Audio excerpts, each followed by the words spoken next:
Bonjour à tous, je suis très heureux de vous recevoir aujourd'hui parce que à l'heure où nous tournons cette vidéo, la chaîne engrange presque 1000 abonnés et ça c'est grâce à vous et donc je voulais vous remercier.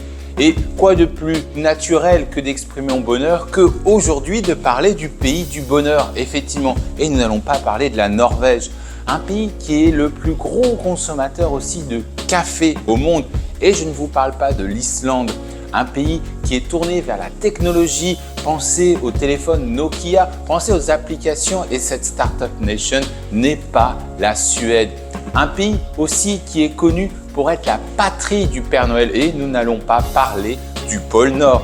Un pays qui est aussi connu pour ses lacs, le pays des 200 000 lacs. D'ailleurs, c'est le pays qui a le plus de lacs par habitant et je ne vous parle pas ni de Canada, ni de la Russie. Enfin, un pays qui est un pays d'Europe, mais qui ne parle pas une langue indo-européenne. Ce pays, c'est la Finlande. Et si cela vous intéresse, je vous invite fortement à regarder ce qui suit.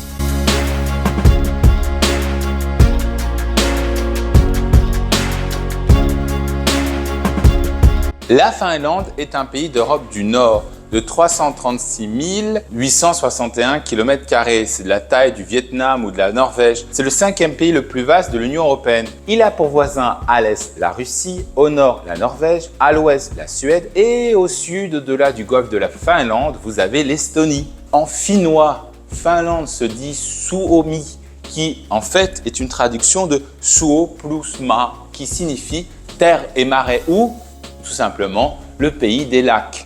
Alors, intéressons-nous plus en détail au relief de ce pays. On peut aisément diviser la Finlande en 3 régions. D'abord, nous avons les archipels et les plaines côtières. Le pays est ouvert sur la mer Baltique. On a 2 ouvertures. À l'ouest, on trouve le golfe de Botnie que nous avons mentionné puisque c'est un bras de mer entre la Finlande et la Suède. On y trouve la majorité des 200 000 îles. Alors, on peut nommer l'archipel de Vasa ou Kevarken, l'archipel d'Åland et l'archipel de Turku. C'est également le long de ce golfe que l'on retrouve la plaine d'Ostrobotnie qui s'étend de 100 km de large sur 250 km de long. C'est une plaine qui est extrêmement plate et qui est composée de plaines avec des rivières et des tourbières. Elle constitue en fait la plus grande plaine de tous les pays nordiques. Alors un petit point, on dit que la Finlande fait partie des pays nordiques. Mais le nord de la Finlande fait partie de la Scandinavie, la péninsule scandinavienne que nous avons nommée avec la Norvège et la Suède. Elle déborde jusqu'au nord de la Laponie. Mais le reste de la Finlande ne figure pas dans la péninsule de Scandinavie. Le paysage, sinon au sud-ouest de la Finlande, est plutôt très plat. C'est d'ailleurs là qu'on va retrouver la principale zone agricole. Et puis, il faut mentionner au sud le fameux golfe de Finlande qui sépare la Finlande, la Russie et l'Estonie. Au centre-sud, vous avez un plateau lacustre central, donc un plateau de lacs. C'est justement la région des lacs finlandais. Il est dominé par ce qu'on appelle des drumlins ou des moraines, c'est-à-dire des collines de dépôts glaciaires. Et vous avez aussi de longs esquerres. Et les esquerres, en fait, ce sont des crêtes de sable et de gravier formées par des rivières glaciaires. Par exemple, l'esquerre de Salposelka au sud-est de la Finlande est l'un des plus connus. Le territoire finlandais est occupé à 25% de ces lacs, d'où son surnom dans les années 30, le pays des 1000 lacs. D'ailleurs, vous voyez très bien la croix bleue sur la Finlande. Le bleu désigne justement les fameux lacs. Nous devons également mentionner les 3 plus grands lacs de la Finlande sont Saimaa, Päijänne et Inari. Enfin, tout au nord, nous devons mentionner les hautes terres du nord et du nord-est. Donc là, on a un peu plus de relief. Le relief est plus accidenté avec des petites montagnes. Le mont Alti, à la frontière avec la Norvège, par exemple, est le point culminant de la Finlande, mais seulement avec une altitude de 1328 mètres. Un tiers de la superficie finlandaise se trouve au-dessus du cercle polaire arctique, d'où ce fameux fond blanc du drapeau qui représente aussi la neige. L'autre caractéristique du nord, c'est la présence de tourbières, donc on a mentionné auparavant. Donc les tourbières, ce sont des tourbes, et les tourbes, qu'est-ce que c'est ? C'est une matière organiques qui se forment lorsque les plantes se décomposent dans des conditions où il n'y a pas d'oxygène. De manière générale, la Finlande, au nord, au sud et au centre, est recouverte de forêts. D'ailleurs, 2/3 du territoire est recouvert de forêts denses et la plupart des rivières se déversent dans un ou plusieurs lacs, se déversant ensuite vers le golfe de Botnie comme le Kokemäenjoki ou le Kemijoki. Par contre, le plus grand lac de Finlande se déverse via la rivière Vuotski dans le lac Ladoga en Russie. La majorité du territoire finlandais a un climat subarctique, un peu comme en Islande. Et c'est seulement au sud-ouest que vous avez un climat continental. Et c'est d'ailleurs là où va se concentrer la majorité de la population finlandaise. À noter enfin que l'altitude moyenne de la Finlande est de 164 mètres. Alors, intéressons-nous plus en détail à la géographie humaine. La population de la Finlande est de 5,6 millions d'habitants. On considérera qu'il y aura peut-être 5,7 millions en 2030. 87% de la population finlandaise réside en ville, puisque vous voyez que le nord est complètement vide, et 13% dans les zones urbaines. 16 habitants au kilomètre carré, on voit que c'est une densité plutôt faible. Alors, intéressons-nous plus en détail aux villes, à commencer par Helsinki. Helsinki, c'est la capitale de la Finlande. Avec Espoo et Vantaa, elle est la plus grande ville de Finlande avec 1,6 million d'habitants. Elle concentre 20% de la population finlandaise. Elle est aussi la capitale la plus septentrionale de l'Union européenne. Elle concentre les principales minorités du pays puisque 25% des habitants d'Helsinki ne parlent pas le finnois comme langue maternelle. La ville fut fondée en 1550 par Gustav Vasa que nous avons étudié dans la vidéo sur la Suède. Il a fondé cette ville tout simplement pour concurrencer le véritable centre commercial de la Baltique à l'époque, qui était Tallinn. En raison de ces nombreux incendies, la ville n'a jamais dépassé les 1700 habitants au XVIIIe siècle. Et ce n'est que pendant la période russe, à partir de 1809, que la ville va commencer à se développer. Par exemple, le tsar va désigner Helsinki comme la capitale du nouveau grand-duché de Finlande, afin de réduire l'influence suédoise, puisque auparavant la capitale était à Turku. En 1827, l'université d'Helsinki ouvre ses portes et la ville fut construite sous un style qui ressemble énormément à Saint-Pétersbourg, donc un style néoclassique. Au début du XXe siècle, Helsinki comptait 100 000 habitants et autant de locuteurs suédophones que finnophones. Il faut enfin noter que les Jeux Olympiques de 1952 ont été organisés et qu'aujourd'hui, la ville génère presque un tiers du PIB de la Finlande. La deuxième ville de la Finlande, ça va être Tampere. Tampere, c'est en fait une ville de 300 000 habitants. Elle est la plus grande ville finlandaise non littorale. Elle est coincée entre les lacs de Näsirjärvi et Pyhäjärvi, reliés par les rapides de Tamerskoski. En 1775, lorsque la ville fut fondée par Gustave III de Suède, pour servir notamment de comptoir commercial, ces rapides, elles vont offrir une source d'énergie hydraulique abondante et fiable, donc permettant d'alimenter les usines de l'époque. Elle concentrait au 19e siècle la moitié des activités industrielles de la Finlande. C'est pour cela que l'on a appelé pendant très longtemps Tampere la Manchester de la Finlande. La troisième ville, c'est Oulu. Oulu, c'est la capitale du nord de la Finlande. En effet, Oulu est située à l'embouchure de la rivière du même nom, de Oulu, elle aussi située au nord. La ville fut fondée en 1605, donc c'est une très vieille ville, par Charles IX de Suède, puis construite sous le même plan néoclassique d'Helsinki en raison des incendies. Ensuite, nous ne devons pas oublier Turku. Turku qui est l'une des plus anciennes villes de Finlande, puisque effectivement, elle a été fondée au XIIIe siècle. Et en tant que plus grande ville de Finlande jusqu'en 1850, elle était aussi la capitale jusqu'en 1812. Elle perdit une grande part de ses institutions gouvernementales après l'incendie de 1827 qui malheureusement toucha durement la ville. Elle est aujourd'hui la capitale gastronomique de la Finlande et elle est un peu comparée au Paris finlandais. Son port assure des liaisons avec Stockholm et les îles d'Åland et était appelée la porte de la Finlande vers l'ouest. Enfin, il faut mentionner Jyväskylä qui est en fait la plus grande ville de Finlande centrale et la région des lacs. Elle est la ville finlandaise qui a connu la plus forte croissance démographique du XXe siècle. Imaginez-vous, elle ne comptait que 8000 habitants en 1940 contre 200 000 habitants aujourd'hui. Enfin, on doit également mentionner les villes de Lahti, Kuopio ou encore Pori. Alors, intéressons-nous plus en détail au découpage administratif de la Finlande. Alors, comme j'ai expliqué, la Finlande connaît un climat très rigoureux au nord et c'est pour cela que la population est concentrée au sud. La Finlande, administrativement, est composée de 19 régions que l'on peut finalement regrouper en 6 ensembles. La première, c'est effectivement la Laponie. Alors la Laponie, c'est la plus grande région finlandaise, un tiers de son territoire, 100 000 km², donc elle est très devant d'un point de vue superficie des autres régions qui ne dépassent, elle, à peine 20 000 km². Elle correspond à la région historique du même nom, la Laponie, et elle est composée de vastes tourbières, de forêts au sud et de collines au nord. Sa capitale est Rovaniemi, qui abrite la résidence du Père Noël. Le tourisme est très important parce que, après la Seconde Guerre mondiale, la région vivait énormément de l'activité minière. L'activité minière tend à décroître et donc du coup le tourisme tend lui à remplacer cette activité minière. Et c'est pour cela que l'aéroport de la ville de Rovaniemi est le deuxième aéroport le plus fréquenté de Finlande. Ensuite, nous devons mentionner la région d'Oulu, qui est un peu plus au sud que la Laponie. Elle est composée d'une part de l'Ostrobotnie du Nord, qui est la deuxième plus grande région, qui abrite à l'ouest un relief très plat et agricole, tandis que l'est est plutôt vallonné et moins dense, avec par exemple pour ville principale Kuusamo. Son histoire se confond avec sa ville principale, Oulu, que nous avons mentionné, mais aussi la région de Keinu, où on trouve l'un des plus grands lacs de Finlande, qu'on appelle Lulujärvi. Ensuite, la troisième région,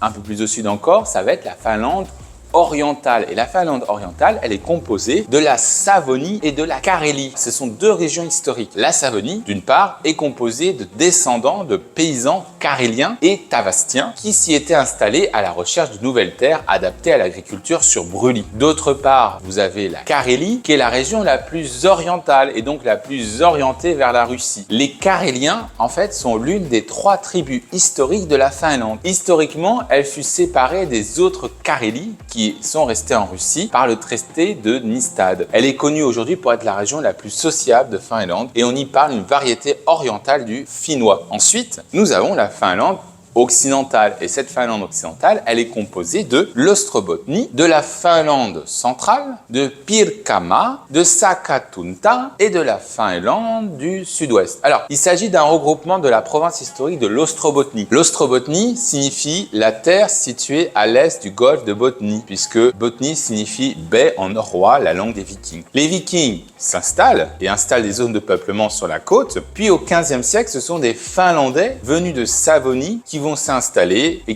plutôt à l'intérieur des terres. Entre 1558 et 1809, vous avez eu 6 conflits en Ostrobotnie entre la Russie et la Suède pour le contrôle de la région et celui de la Finlande. Alors plus précisément, donc on a l'Ostrobotnie centrale, qui est la région finlandaise la moins peuplée, puis l'Ostrobotnie tout simplement, tout court, qui est la bande côtière puisqu'elle borde le golfe du même nom, sur 250 km, c'est aussi l'une des plus petites régions. Puis l'Ostrobotnie du Sud, qui est la région la plus plate de Finlande, qui est largement agricole. Elle a été redécoupée en 1997 de l'Ostrobotnie, mais privée des communes suédophones. Et d'autre part, vous avez la région historique de la Finlande propre, qui est composée par la Finlande du Sud-Ouest, le berceau du peuple finnois, deuxième tribu historique de Finlande. Et les Finnois furent la première à être christianisés. En raison des terres agricoles plutôt favorables au sud-ouest et au Satakunta, et vont former la majorité de la population finlandaise actuelle. C'est là où on retrouve la ville de Turku, que l'on a mentionné, et il faut aussi citer la Finlande centrale, qui est une région de transition entre la région des lacs, marquée par le relief au nord, et par plus de forêts et de champs agricoles au sud. Puis le Satakunta, qui est aujourd'hui formé par le Pirkanmaa, avec pour capitale Tampere, que nous avons mentionné, qui est du coup la deuxième région la plus peuplée de Finlande. Et le Satakunta, qui est globalement plat et agricole, avec des petites villes mais pas de grandes métropoles. À noter que la côte ne cesse de reculer sous l'effet de l'isostasie, c'est-à-dire que la terre monte, et ici la plus grande ville va être Pori. Le cinquième grand ensemble que nous allons mentionner, ça sera les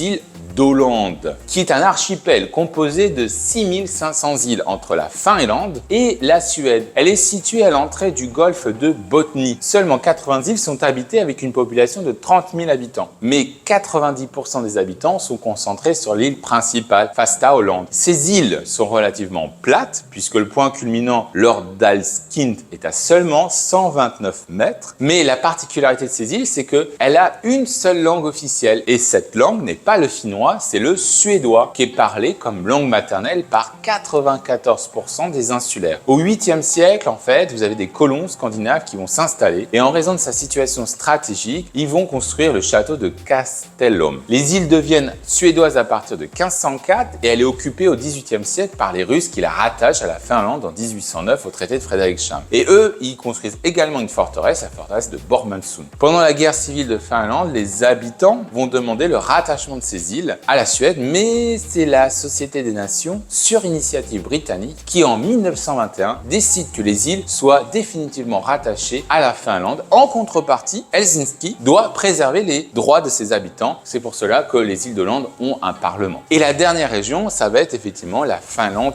méridionale. Alors la Finlande méridionale, elle est tout simplement composée de la Carélie du Sud. On retrouve le lac Saimaa, du Kymenlaakso ou la vallée de Kymi, l'un des plus grands fleuves de Finlande. D'ailleurs, c'est la région la plus proche de Saint-Pétersbourg. Elle fut l'une des premières régions à être industrialisée, notamment les usines à papier, et aussi du coup à être désindustrialisée. Vous avez aussi le Päijät-Häme, où on retrouve le lac Päijänne. Le nord est peu peuplé, parsemé de forêts, alors que le centre est très dense, et l'est est peu peuplé, mais vous avez quand même des petites fermes. Le Kanta-Häme et le Päijät-Häme forment ce qu'on appelle la Tavesti ou le Häme. Et là, les Tavestiens, c'est justement la troisième tribu historique de la Finlande avec les Caréliens et les Finnois. Alors, les Tavestiens vivaient principalement de l'agriculture sur brûlis. Ils vont résister pendant très longtemps aux tentatives de conversion des Suédois qui organisèrent des croisades, on va en parler dans l'histoire. Et au 19e siècle, l'industrie forestière s'est développée, notamment l'industrie du papier, et la plus grande ville ici est Tampere. Enfin, vous avez Uusimaa qui signifie la nouvelle terre, qui est l'une des plus petites, mais qui est aussi la plus peuplée parce que c'est là où on retrouve la capitale Helsinki. Et historiquement, la côte fut peuplée par des Suédois et donc culturellement, il s'agit d'une région suédophone, mais désormais peuplée par des finnophones. Concernant le tourisme, en dehors des villes que nous avons déjà mentionnées, nous pouvons citer malgré tout la capitale finlandaise, Helsinki, qui est quand même riche en attractions culturelles et historiques. On peut mentionner la forteresse Suomenlinna, classée au patrimoine de l'UNESCO, le musée national, le musée d'art contemporain de Kiasma et la place du Sénat, avec sa fameuse cathédrale blanche. La Laponie, en deuxième, puisqu'elle est connue pour ses paysages enneigés, ses aurores boréales, le village du Père Noël de Rovaniemi, une destination incontournable si vous êtes en recherche de magie hivernale, et puis les activités qui incluent des safaris de motoneige, des randonnées avec des huskies ou des rencontres avec des rennes. Le lac Saimaa et la région des lacs, qui est l'une des plus belles zones naturelles du pays, c'est ce lac est le plus grand de Finlande, il propose de nombreuses activités en plein air, le canoë, la pêche. Le parc national de Koli, qui lui est situé à l'est de la Finlande, donc qui est célèbre pour ses collines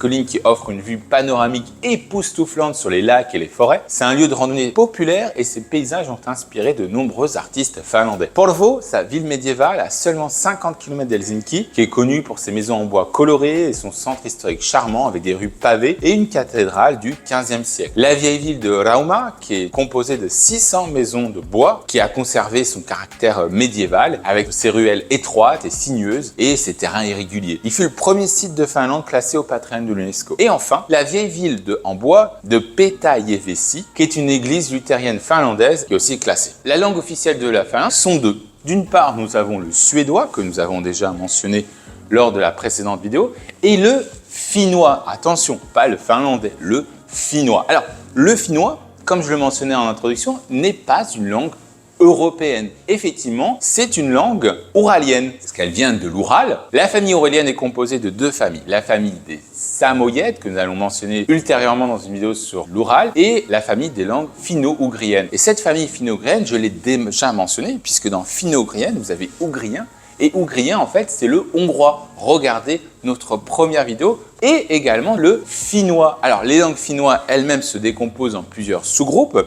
Le plus important, c'est finalement le groupe finno-baltique qui concentre le finnois comme langue officielle de la Finlande, celui qui est parlé en Finlande, qui s'écrit en alphabet latin, mais aussi l'estonien, la langue officielle de l'Estonie, et également des langues parlées dans le nord-ouest de la Russie. On peut notamment mentionner le carélien, l'igrien, le vepsé ou le vote. Enfin, il faut mentionner une dernière famille qui est la famille finno-volgaïque, qui elle concerne les langues samis, que nous avons parlé dans la vidéo sur la Norvège ou sur la Suède.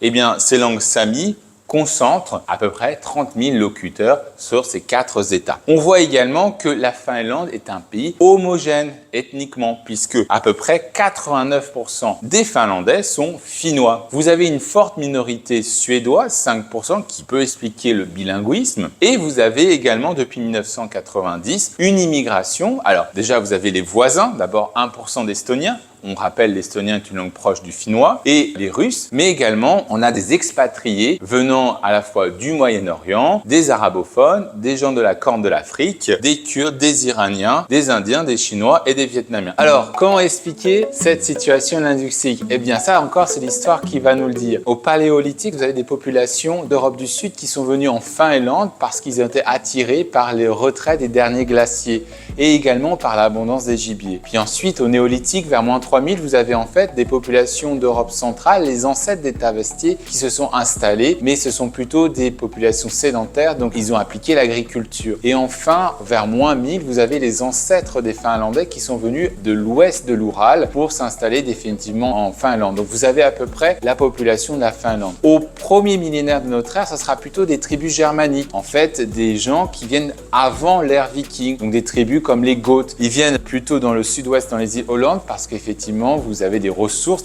halieutiques, notamment les îles, et dans le sud-ouest, puisqu'on l'a signalé en géographie, que vous avez une plaine agricole. Elles sont attirées par les ressources d'une part, mais aussi parce que la Finlande se trouve sur les routes commerciales qui mènent à la Russie. Alors, rappelez-vous, dans la vidéo sur la Suède, j'avais mentionné que les Vikings suédois, on les appelait les Varegs. Et les Varegs, en fait, ils vont justement instituer des relations commerciales entre la mer Baltique et la mer Méditerranée à travers les fameux fleuves russes que sont la Volga, le Don ou le Dniepr. Et du coup, ils vont être responsables de la création de villes comme le Kiev ou Novgorod. Donc on a finalement des villes amies parce qu'elles ont été construites par les Vikings. Mais à partir du XIIe siècle, on constate quoi? Eh bien, d'une part que Novgorod va devenir orthodoxe en 988, je l'ai mentionné dans la vidéo sur l'Ukraine, et d'autre part, la Suède, elle va devenir catholique. Le pape va même appuyer les revendications suédoises par une bulle papale de 1120, considérant que la Finlande doit être évangélisée. Et donc du coup, la Finlande va devenir une terre d'évangélisation, mais aussi un terrain d'affrontement entre d'une part la Suède catholique et d'autre part le monde russe orthodoxe. Cela va prendre plusieurs formes. D'abord, différentes croisades. La première croisade va être menée vers 1150 par le fameux Éric le Saint que nous avons déjà vu lors de la vidéo sur la Suède, mais également un siècle plus tard, Birger que nous avons également mentionné, qui mène une deuxième croisade. Alors la première croisade était plutôt concentrée vers le sud-ouest de la Finlande, tandis que Birger elle, va concentrer sa croisade plutôt vers le centre, vers les Tavestiens, et il va essayer de pousser à son avantage la frontière le plus à l'est possible, jusqu'à ce qu'il trouve une résistance, et notamment, ça va être en 1240, une fameuse bataille, la bataille de Neva, qui va affronter d'une part les Suédois et d'autre part les Russes. C'est pour ça que c'est une bataille très importante pour les Russes, puisque les Russes vont stopper l'avancée des Suédois et donc va stopper aussi l'avancée du catholicisme. On arrive à une troisième croisade, mais c'est le traité de Nöteborg de 1323 qui va fixer pour la première fois une frontière entre la Suède et la Russie. Cette frontière, elle se situe autour de la ville de Vyborg, qui est aujourd'hui dans l'oblast de Leningrad, et qui fait que la Finlande va être sous domination suédoise. Et enfin, à partir de 1478, la principauté de Novgorod fera place à la grande principauté de Moscou et donc à un adversaire beaucoup plus coriace. Mais pour le moment, l'avantage est du côté suédois. Rappelez-vous, dans la vidéo sur la Suède, j'avais mentionné que le roi Gustave Adolphe II avait signé le traité de Stolbovo qui justement faisait de l'Ingrie et du Keksum des provinces suédoises. Aujourd'hui, c'est la région de Saint-Pétersbourg et donc privait la Russie pendant plus d'un siècle d'un accès sur la mer Baltique où faisait de la Suède un empire suédois. 1150-1250 jusqu'à le début du 19e siècle, la Finlande va demeurer sous la domination suédoise.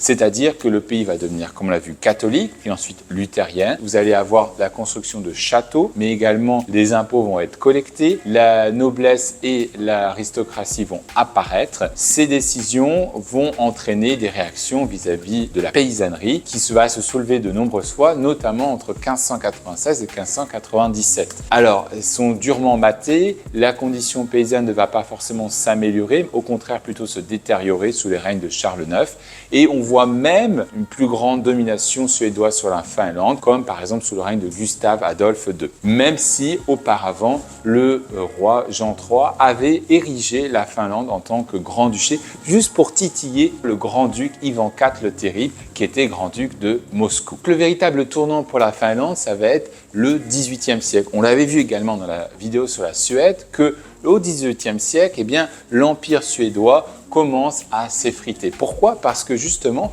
le XVIIIe siècle commence par la Grande Guerre du Nord, celle qui va de 1700 à 1721 et qui se termine au traité de Nystad, au cours duquel les États baltes et une partie de la Finlande va devenir russe. On l'a également mentionné, du côté suédois, on passe de l'absolutisme au parlementarisme. Et vous avez notamment le parti des chapeaux, qui est un parti revanchard et qui souhaite récupérer les territoires qui ont été perdus à la suite du traité de Nystad. Bien évidemment, les rapports de force ne sont plus les mêmes et la Russie est devenue la plus grande puissance majeure. Vous avez donc une guerre en 1740 qui va se terminer par le traité d'Abo ou le traité de Turku de 1743. Mais la Russie se montre très magnanime et elle va engranger quelques territoires. Elle aurait pu très bien récupérer toute la Finlande puisqu'elle avait occupé tout le territoire finlandais et menacé Stockholm. Mais la Suède ne va pas prendre en compte ce danger et à partir des guerres napoléoniennes, on l'a déjà vu aussi, Gustave IV considérait Napoléon comme l'antéchrist et refusait de s'allier au Danemark, à Napoléon et à la Russie. Or, la Russie et Napoléon avaient signé le traité de Tilsit de 1807 et du coup demandaient à la Suède de faire partie, de bloquer les détroits. Mais Gustave IV refusant, eh bien la Russie a trouvé un nouveau prétexte pour envahir la Suède et envahir la Finlande. Napoléon donnant un accord, un principe. Et c'est ainsi, comme on l'a vu, qu'il y a eu la guerre de Finlande de 1808 à 1909, débouchant sur le traité de Frederikshamn qui, justement, conduit la Finlande à être une partie de la Russie. Sous la domination russe, vous avez au XIXe siècle un respect par le tsar Alexandre Ier et de la religion et des institutions finlandaises, à commencer par la constitution suédoise de 1772 qui énonce qu'il y a un régent, en l'occurrence ici ça sera le tsar, et la diète qui a le pouvoir législatif. Alors la diète, elle est composée de 4 ordres, les paysans, la noblesse, l'aristocratie et la bourgeoisie. Sauf que la Constitution n'obligeait pas la convocation de la diète. Donc jusqu'en 1863, la diète n'a pas été convoquée.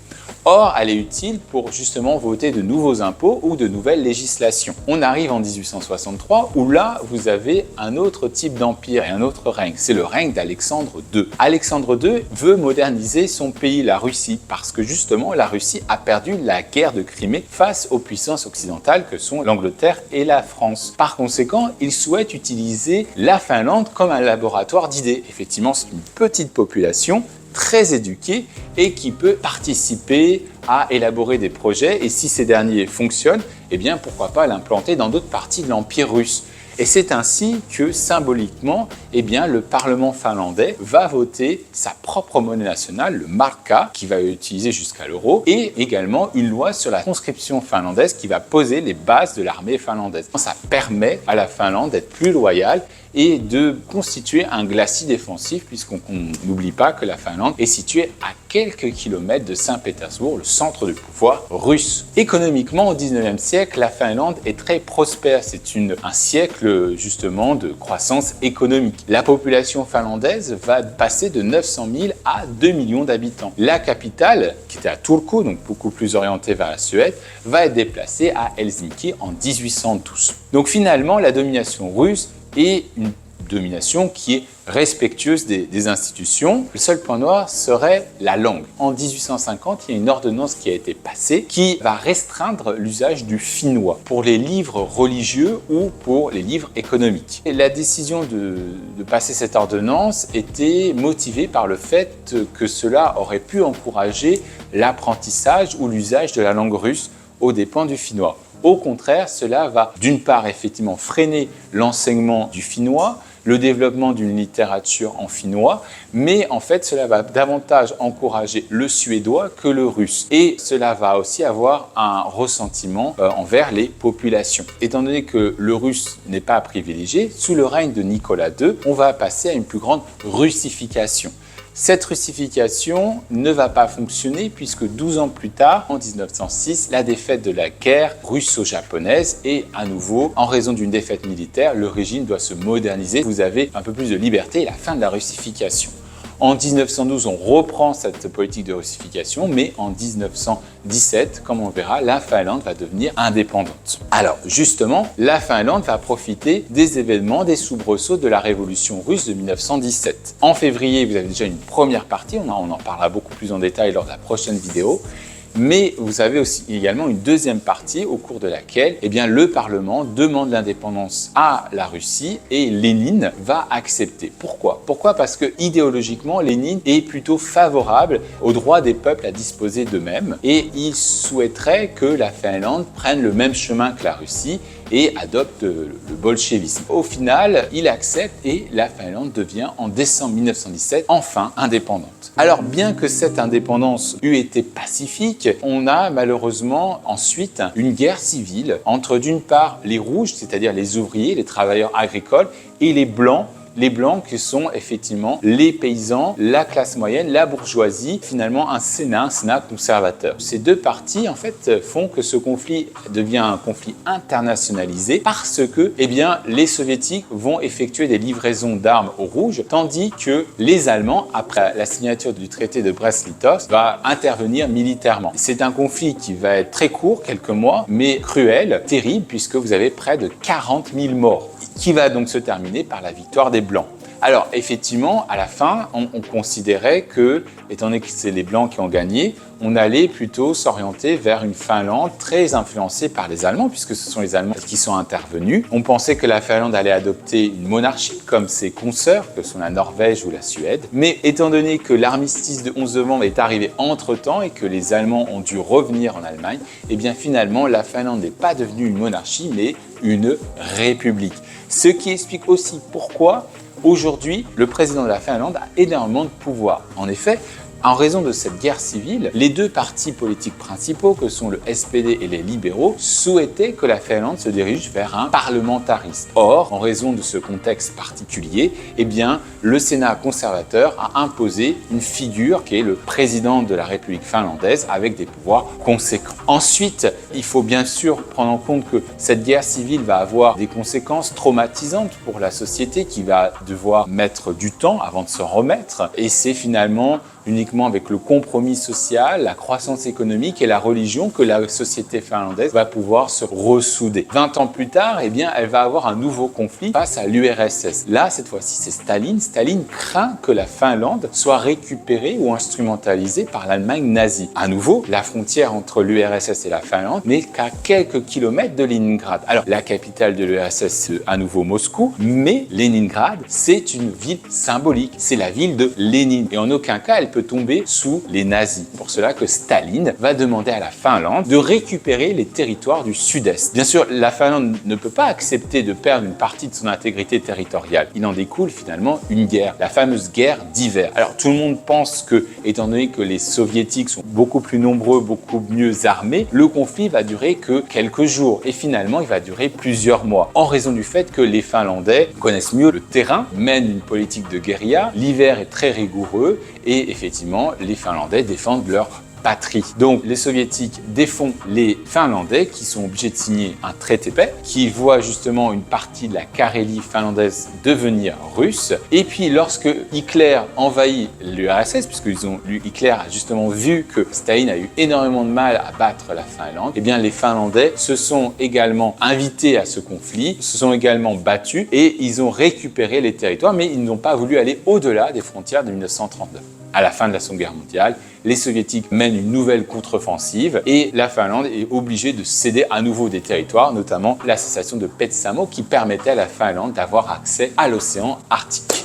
Après la Seconde Guerre mondiale, la société finlandaise, qui demeure encore une société très paysanne, va commencer à s'industrialiser à partir des années 50-60. Donc, on a dit le pays est une république avec une chambre qui est l'Eduska, qui est en fait un parlement monocaméral. Les députés sont élus au système proportionnel tous les 4 ans, mais comme on l'a expliqué, vous avez un président de la République qui a des pouvoirs assez forts puisqu'il peut dissoudre la chambre, il peut également mener la politique étrangère et il peut également choisir le Premier ministre. Parmi les présidents les plus marquants de la Finlande, on doit mentionner Juho Kusti Paasikivi et son successeur Urho Kekkonen, qui ont dirigé le pays de 1946 à 1982, qui sont responsables de la ligne de Paasikivi-Kekkonen, c'est-à-dire la politique de neutralité de leur pays. Aussi leur successeur Maubo Koivisto, qui fut le premier président de la Finlande élu au suffrage universel direct. Enfin, Martti Ahtisaari, qui est connu d'une part parce que c'est sous son mandat que la Finlande adhère à l'Union européenne, mais aussi parce qu'il reçut le prix Nobel de la paix en 2008 pour ses efforts en Bosnie et au Kosovo. Et enfin, son successeur est Tarja Halonen, qui est la première femme présidente de la Finlande. Alors, comme je l'ai mentionné sur les îles Åland, la Finlande est bien un État unitaire, mais effectivement, il y a une exception,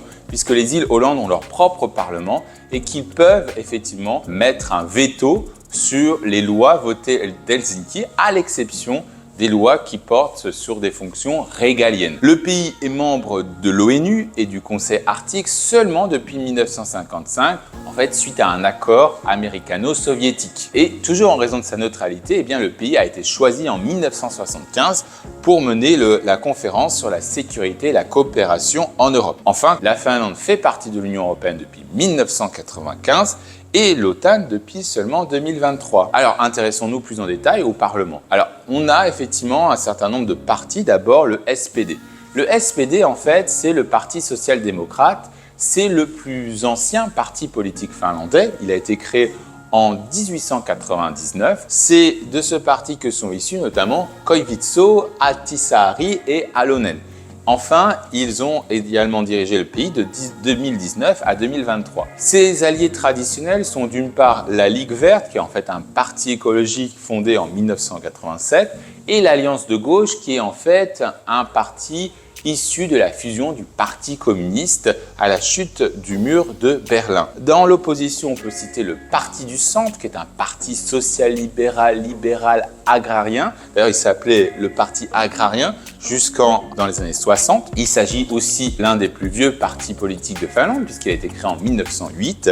Et il a également dirigé le pays de nombreuses fois, notamment à partir de 2003, où il a nommé pour la première fois la première femme Premier ministre de Finlande. Il est souvent allié au parti de la Coalition nationale, qui est le troisième plus ancien parti politique de la Finlande, qui lui est plutôt un parti conservateur. Et il a notamment mené le pays dans les années 90 et 2000, et il est également le parti actuel. Enfin, il faut mentionner le Parti des Finlandais, qui est un parti nationaliste, populiste, jusque dans les années 2003-2007, remportait peu de voix, et depuis 2011 est une composante importante de la politique de la Finlande, puisqu'aujourd'hui, vous voyez qu'il représente près de 20% des sièges. Concernant l'économie, on voit que l'économie de la Finlande est une économie assez particulière, puisque on a vu que l'économie s'est industrialisée très récemment. À la fin des années 80, on voit que la Finlande en fait était une économie ouverte, libérale, mais qui commerçait énormément avec son grand voisin russe. Et lorsque l'économie soviétique commençait à aller moins bien, eh bien ceci a eu des répercussions sur l'économie finlandaise. Donc on allait avoir effectivement une baisse, un effondrement de l'économie qui allait avoir des conséquences importantes dans les années 90, avec une crise bancaire et surtout une hausse importante du chômage. Le gouvernement va mettre en œuvre un certain nombre de réformes, notamment une augmentation des taxes, et puis effectivement le fait de s'intégrer à l'Union européenne va stabiliser l'économie finlandaise. Le gouvernement décide aussi d'investir massivement dans l'éducation et dans la recherche, et ce qui va permettre finalement l'essor des technologies d'information et de la communication, notamment, vous connaissez tous, l'entreprise Nokia. Nokia, n'oubliez pas, représentait au début des années 2000 4% de l'économie finlandaise. À partir de 2010 et l'effondrement de Nokia, le pays s'est concentré sur d'autres types, les énergies renouvelables, les biotechnologies, les solutions technologiques de pointe et notamment vous avez la nouvelle centrale nucléaire Olkiluoto qui vient d'ouvrir, qui a été construite selon une technologie française et elle contribue effectivement à l'objectif de neutralité carbone du pays. Le PIB du pays était à 126 milliards en 2000, il est à 300 milliards aujourd'hui, donc il a triplé. Le PNB par habitant, lui, a doublé puisqu'il est passé de 24 000 $ à 53 000. Mais l'un des problèmes structurels de la Finlande, ça va être le taux de chômage. Encore aujourd'hui, le taux de chômage de la Finlande est très élevé puisqu'il concerne près de 8% de sa population. Ceci s'explique d'abord par des facteurs structurels tels que le vieillissement de la population, les défis dans les secteurs industriels traditionnels comme la sylviculture ou la métallurgie et enfin les réformes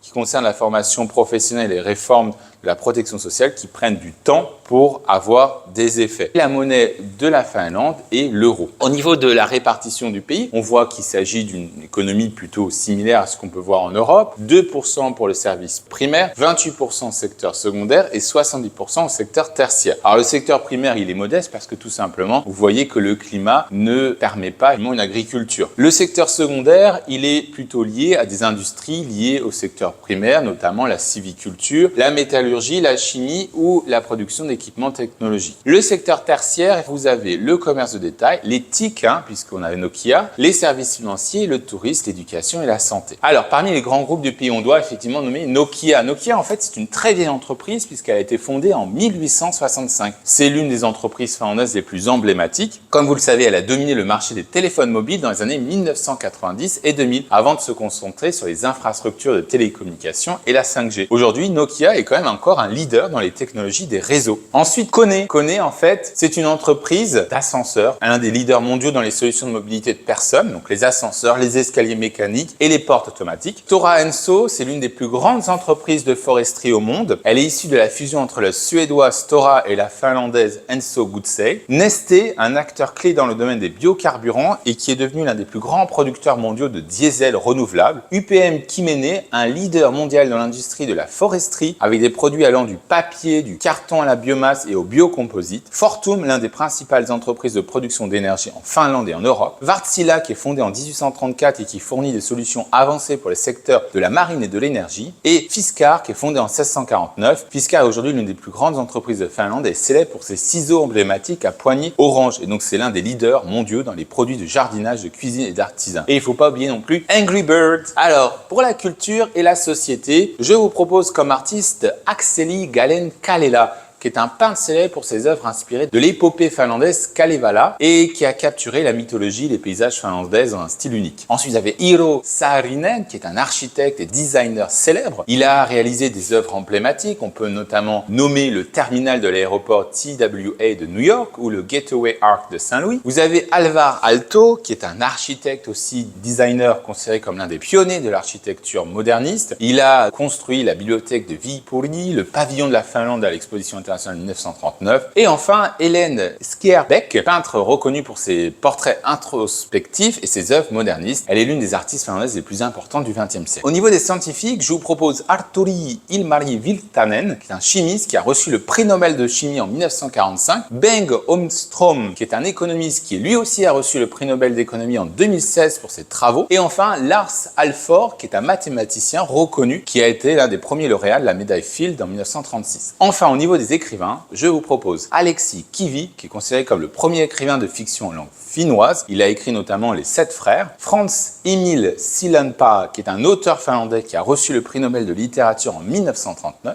Tove Jansson, qui est une écrivaine et illustratrice. Elle est connue notamment pour ses livres Les Moumines, qui est incontournable en Finlande. Et vous avez Väinö Linna, qui est un romancier et une figure littéraire majeure en Finlande. Concernant la gastronomie, eh bien, je vous propose le Karjalanpirakka ou le pâté carélien, qu'il s'agit d'un petit pâté traditionnel de Carélie qui est fait de seigle garni de riz au lait ou de purée de pommes de terre. Vous avez ensuite le Kalakuko qui est originaire de Savonie, qui est un pain de seigle farci de poisson et parfois de viande de porc. Vous avez le Lohikeito, il s'agit d'une soupe crémeuse au saumon composée de pommes de terre, de carottes, d'oignons et d'aneth. Vous avez le Poronkari stick ou l'émincé de renne, un plat traditionnel souvent servi en Laponie. Et vous avez le Ruislaipa qui est un pain de seigle, un aliment de base en Finlande. Vous avez également le Hernekeito qui est une soupe de pois. Vous avez le Mustikkapirakka qui est une tarte aux myrtilles car la Finlande regorge de baies sauvages. Vous avez le Graviloi qui est un saumon mariné au sel. Et vous avez le Makaronilaatikko qui est un gratin de macaroni. Enfin, le Sara qui est un plat traditionnel de Lévis. Au niveau du sport, je tiens à rappeler que Helsinki a organisé les Jeux Olympiques de 1952 et que le pays a remporté 300 médailles aux Jeux Olympiques d'été et 160 aux Jeux Olympiques d'hiver. On peut mentionner Paavo Nurmi qui est surnommé également l'homme volant ou le Finlandais volant. Il a sans doute été l'un des athlètes les plus célèbres de l'histoire de la Finlande. Il a remporté 9 médailles d'or et 3 d'argent. Vous avez Lasse Viren dans l'athlétisme qui est connu pour avoir remporté le doublé olympique dans les épreuves de 5000 et 10 000 mètres aux Jeux Olympiques de 72 et 76. Mika Häkkinen, un grand nom de la Formule 1 qui a remporté 2 titres de champion du monde. Kimi Raikkonen, l'un des pilotes de Formule 1 aussi les plus connus, surnommé le Iceman, il a remporté le championnat du monde de Formule 1. Timo Selänne, qui est l'un des plus grands joueurs de hockey sur glace finlandais. Jari Litmanen, souvent considéré comme le meilleur joueur de football de l'histoire finlandaise, il a joué à l'Ajax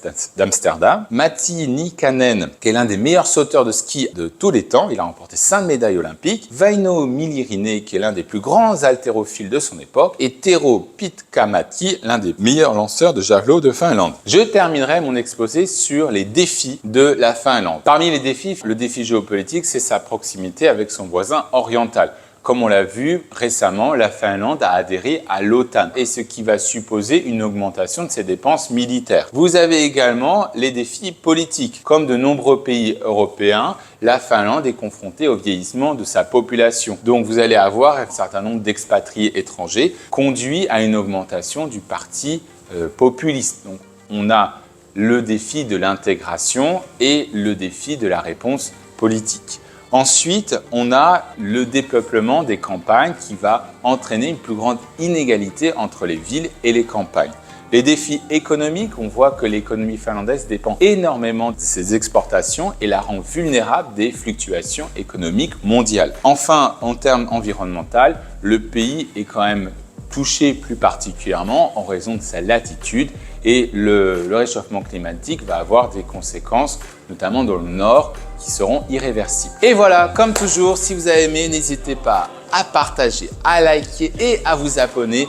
Vous voyez, nous avons dépassé bientôt les 1000 abonnés à l'heure où je tourne cette vidéo. Donc n'hésitez pas à en parler autour de vous. Quant à moi, je vous retrouve dans une prochaine vidéo. À très bientôt. Merci. Au revoir.